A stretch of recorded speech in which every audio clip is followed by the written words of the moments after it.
અમદાવાદના ચાંગોદર વિસ્તારમાંથી નકલી ડોક્ટર સકંજામાં આપ્યો છે। એસઓજી અને આરોગ્ય વિભાગે સંયુક્ત કામગીરી કરતા નકલી ડોક્ટર સકંજામાં આપ્યો। વિશ્વજીત ઘોષની દવાઓના સ્ટોક સાથે ધરપકડ કરવામાં આવી છે। પોલીસે 27,000નો મુદ્દા માલ પણ કબજે કર્યો છે। સનાતન પ્રાથમિક આરોગ્ય કેન્દ્રના મેડિકલ ઓફિસરે આ મુદ્દે ફરિયાદ કરી હતી। મેડિકલ ઓફિસર કૌશિક વિટલાપરાની ફરિયાદ બાદ આ કાર્યવાહી હાથ ધરવામાં આવી છે।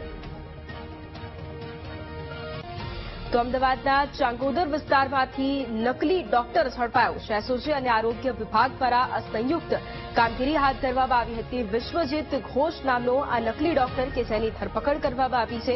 એટલું જ નહીં, દવાઓના અલગ અલગ સ્ટોક પણ મળી આવ્યા હતા। પોલીસે 27,000નો મુદ્દા માલ પણ કબજે કર્યો છે। અને આ મુદ્દે સંવાદદાતા હરિઓમ ફોન લાઈન પર છે। હરિઓમ, અમદાવાદના વિસ્તારમાંથી એક નકલી ડોક્ટર મળી આવ્યો છે, શું વધુ કાર્યવાહી હાથ ધરાઈ છે? વિસ્તાર છે તાજપુર પાટિયા પાસે, માતાજીના મંદિર પાસે આ વિશ્વજીત કોઈ પણ પ્રકારની ડિગ્રી કે લાયસન્સ વગર જ એલોપેથીની દવા કરી અને લોકોના આરોગ્ય સાથે છેડા કરતો હતો।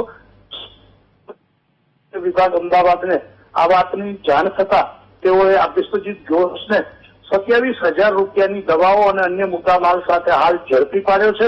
ત્યારે અમદાવાદ જિલ્લામાં ફરી એકવાર બોગસ ડોક્ટર પકડાયો છે। એનો બિલકુલ આભાર હરિઓમ તમામ જાણકારી માટે।